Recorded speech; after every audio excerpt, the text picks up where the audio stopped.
이곳 남가주에서 주택을 구입하려면은 이제는 리스팅 가격에 웃돈을 더할 준비를 해야 합니다. 얼마나 많은 주택들이 리스팅 가격보다 더 높게 거래가 됐는지 알아보겠습니다. 또 오늘 뉴욕 증권시장에서 가장 큰 이 가상 자산 거래소 코인베이스 데뷔에 관심이 뜨겁습니다. 하지만 월스트리트 전문가 대다수는 비트코인에 버블이 끼어 있다라고 평가하고 있는 것으로 나타났고요. 또 25년 전 남가주에서 발생한 여대생 실종 사건에 유력한 용의자가 전격 체포됐습니다. 자, 박현경 기자. 네, 안녕하십니까. 전국적으로도 그렇습니다만은 남가주 주택시장이 인기가 식을 줄을 모르고 있는 것 같습니다. 이제 이 남가주 주택 가격은 역대 최고치를 기록했죠.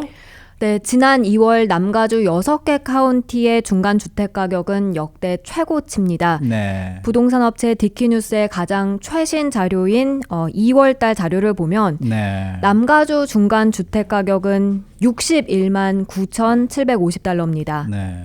LA는 1년 전보다 14.3%가 급등한 70만 8,500달러고요. 네. 샌 버나디노와 리버사이드 카운티는 LA보다 더 많은 각각 17.7%와 16.5%가 뛰었습니다. 계속 반복적으로 나오는 내용입니다만 비딩 월, 입찰 경쟁이 더욱 심해지면서 대부분 매물들이 리스팅 가격보다 훨씬 더 높은 가격에 판매되고 있습니다. 네. 뭐 LA는 14.3%가 1년 동안에 급등을 했습니다만 한국과 비교하면은 뭐 그렇게 많이 오른 건 아닌 것 같은 생각이 듭니다. 네. 근데 이 중간 가격이라는 게 말 그대로 더 비싸게 팔리는 주택 절반과 더 싸게 팔리는 주택 절반의 중간점 아니겠습니까? 그러니까 그렇죠. 전반적인 가격대를 지금 막 얘기하는 거예요. 그렇죠? 네네. 근데 웃돈을 주고 사는 게 정확하게 얼마나 심한 거예요, 지금 현재? 그게 LA시로만 봤을 때 네. 지난달 3월에 판매된 주택 과반이 매물가보다 훨씬 더 높은 가격에 판매됐습니다. 어허. 부동산 브로커 데이터베이스 멀티플 리스팅 서비스 MLS 자료를 살펴보면 LA시에서 거래된 주택 565채 가운데 네. 287채가 리스팅 가격보다 더 높은 가격에 판매됐습니다. 네, 네. 전체 50.8%에 해당하는 이 주택들의 웃돈이 더해진 겁니다. 네. 이 비율이 1년 전만 하더라도 44.2%였거든요. 그리고 2년 전인 2019년 3월로 가보면 36.1%였습니다. 네. 근데 지난 2년 동안 갈수록 이 매물가보다 더 높게 판매되는 주택 비율이 훨씬 더 높아진 걸 알 수 있습니다. 웃돈이 어느 정도 수준이에요?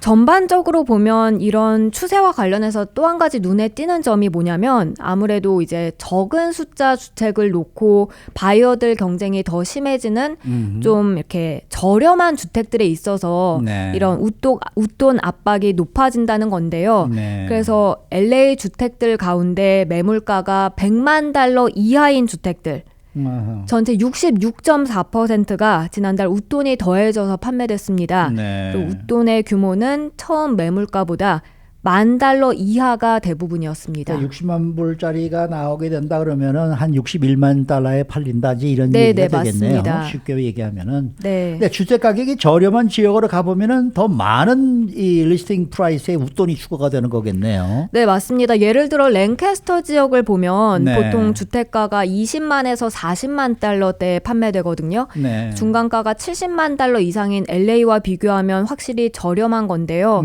그래서 이런 랭캐스터 쪽에서는 오히려 웃돈을 주고 판매되는 주택들이 훨씬 더 많습니다. 네, 네. 무려 전체 매물의 71%의 웃돈이 붙었습니다. 어허. 팜데일도 마찬가지입니다. 네. 남가주에서 좀 저렴한 가격의 주택들이 있는 곳으로 평가되는데 전체 61%에 달하는 매물들이 리스팅 가격보다 더 높은 가격에 판매됐고요.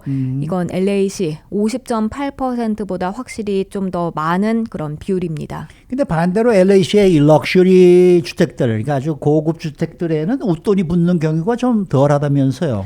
네, 덜하긴 한데 그렇다고 요즘 같은 시기에 없는 건 아닙니다. 어허. 수백만 달러에 달하는 럭셔리 주택들에도 웃돈을 얹어 구입하는 바이어들이 꽤 있는데요. 네. 지난달 100만 달러 이상 가격으로 매물로 나온 LA 주택 전체 392채가 있었습니다. 네. 근데 이 가운데 43.9%에 달하는 172채가 매물가보다 높은 가격에 매매됐습니다. 43.9% 이게 그러니까 100만 달러 이하 주택 66.4%보다는 훨씬 적은 비율이긴 합니다만 그래도 아주 낮은 비율이라고 하긴 어렵습니다. 네네. 그리고 저렴한 주택에 비해서 바이어들의 경쟁이 덜할 뿐이지 실제 거래되는 가격은 눈이 커질 정도의 숫자란 평가인데요. 네. 헐리우드 힐스에 있는 영화배우 왈튼 고긴스 집을 판매한 조슈아 마일러 에이전트는 요즘 같은 시장을 본 적이 없다고 말합니다. 네네. 지난달 왈튼 고긴스 집을 366만 5천 달러 정도에 판매했는데 이건 애스킹 프라이스보다 30만 달러 더 높은 가격이었다고 합니다. 근데 이 정도 웃돈이면 랭캐스터 지역에 집 한 채를 살 수 있는 그렇죠. 정도니까요. 네. 전에는 보기 힘든 그런 웃돈 규모라는 평가였습니다. 네네. 이게 반세기 정도 동안 볼 수 없었던 매우 낮은 이 모기지 론 그리고 매물 자체가 거의 없다 보니까 이 두 트렌드가 만나게 되면서 퍼펙트 스톰을 만들어냈다는 분석입니다. 네. 자, 다음 소식입니다. 오늘 뉴욕 증권시장에서는 미국의 최대 암호화폐 거래소 코인베이스가 상장이 되면서 아주 관심이 뜨겁죠. 네, 상장 전부터 사실 관심이 매우 뜨거웠습니다. 코인베이스가 나스닥에 직상장되는 게 왜 관심이 뜨거울 수밖에 없냐면요. 네. 암호화폐는 사실 제도권 밖에 있었는데 그렇죠. 주류 시장으로부터 인정받는 상징적인 사건으로 평가받기 때문입니다. 로이터는 이번 상장을 암호화폐 지지자들의 역사적인 승리라고 평가를 했고요. 또 CNBC는 암호화폐 산업이 중요한 이정표를 세우게 됐다고 전하고 있습니다. 이 코인베이스의 직접 상장은 암호화폐 세계의 분수령으로 평가되고 있는데요. 네. 이 소식에 경쟁업체인 또 다른 미 암호화폐 거래소 크라켄과 또 이스라엘의 암호화폐 거래 플랫폼 이토로도 뉴욕 시장에 우회 상장할 계획을 밝힌 상태입니다. 근데 이 코인베이스 상장을 앞두고 비트코인 가격이 사상 최고를 기록하는 등 이 상승 행진이 지금 며칠째 이어지고 있는데 전문가들 상당수는 이 비트코인에 거품이 껴있는 것으로 지금 판단을 하고 있다는 소식이에요. 네, 뱅크 오브 아메리카가 최근 자산 운용 매니저 등 전문 투자자가 200명을 상대로 설문조사를 벌였습니다. 네. 조사에 참여한 전문 투자자들이 운용하는 자산은 5,330억 달러에 달하고요. 이런 전문가들을 대상으로 한 조사 결과 이 투자자 10명 가운데 7명꼴로 비트코인의 버블, 거품이 껴있는 것으로 평가했습니다. 정확하게는 응답자 74%가 이 비트코인 지금 가격이 거품이라고 답했습니다. 버블이 아니란 응답 비율은 16%에 그쳤습니다. 네. 그리고 이들은 가장 거래가 집중되는 상품 유형으로도 비트코인을 기술주에 이어서 두 번째로 꼽았습니다. 네, 네. 자, 오늘 마지막 소식입니다. 남가주에서 25년 전에 발생했던 여대생 실종 사건의 유력한 용의자가 경찰에 붙잡혔다는 소식이 오늘의 아주 핫 뉴스인데요. 네, 사실 이 소식은 어제 지역 언론 비롯해서 주요 언론들이 일제히 속보로 전한 소식입니다. 올해 44살 폴 플로레스라는 남성, 이 남가주 샌페드로에 거주하는데요. 이 남성이 25년 전 살인사건 용의자로 전격 체포됐습니다. 사건은 지난 1996년으로 거슬러 올라갑니다. 캘리포니아 주립 폴리 샌루이스 오비스포 대학 여학생이었던 크리스틴 스마트를 살해한 혐의인데요. 네, 네. 이 플로레스의 아버지 80살의 루빈 플로레스도 이 사건에 연루된 혐의로 검거됐습니다. 네, 그때 당시 사건 상황을 좀 살펴볼까요?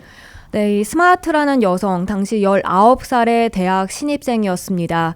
1996년 5월 이 캠퍼스 밖에서 파티를 마친 뒤에 기숙사로 돌아가던 중에 갑자기 실종돼 버렸습니다. 어제 용의자로 검거된 폴 플로레스는 같은 학교 남학생이었고요. 이 스마트의 생존 모습을 마지막으로 목격한 사람이었는데요. 당시 스마트 이 여성에게 집까지 데려다 주겠다고 제안을 했던 것으로 확인됐습니다. 플로레스는 수사관들에게 스마트와 기숙사에서 한 블록 정도 떨어진 곳에서 헤어졌다고 말을 했었고요. 네. 플로레스는 사건 발생 직후부터 사실 용의 선상에 올랐었는데요. 근데 사건 수사가 큰 진전을 보이진 못하면서 오랫동안 미제 사건으로 그냥 남겨진 겁니다. 네. 그러다 지난 몇 년간 새 증인들이 나왔고요. 수사관들이 플로레스의 휴대전화, 문자 메시지 등을 추적하고 이 플로레스 가족 집을 수색하면서 해결의 실마리가 조금씩 풀리기 시작했는데요. 이 크리스 램버트라는 음악가가 이 사건에 좀 흥미를 갖고 팟캐스트나 그 웹사이트에다가 이 스마트 실종을 소개하면서 그러면서 새 증인이 등장하면서 이런 미제 사건 해결에 도움을 줬다고 합니다. 근데 유력 용의자가 사건 발생 5년 만에 체포는 됐지만 이 아직 완전히 끝난 건 아니라는 건 무슨 얘기예요? 아직까지 피해 여성의 시신을 찾지 못하고 있습니다. 경찰은 구체적으로 어떤 증거를 확보했는지 언급하진 않았습니다만 우리는 이 크리스틴 스마트를 가족 품에 되돌려 줄 때까지 이 사건이 끝난 게 아니다라고 어제 강조했습니다. AP통신 보도에 따르면요. 경찰은 플로레스 부친의 집을 수색하는데 땅을 투과하는 전파 탐지기 또 사체 탐지견까지 동원했다고 합니다. 그렇게 이 유가족들은 용의자 검거 소식에 오랫동안 기다려왔다라고 하면서도 씁쓸하다면서 그 심경을 밝혔습니다. 그러니까 뭐 이 사건은 아직도 완전 해결이 아니라 앞으로도 계속될 수밖에 없겠네요. 네, 지금 유력 용의자로 검거가 된 그렇죠? 거니까요. 수사는 계속될 걸로 보입니다. 네, 수고 많으셨습니다. 감사합니다. 박현경 기자였습니다.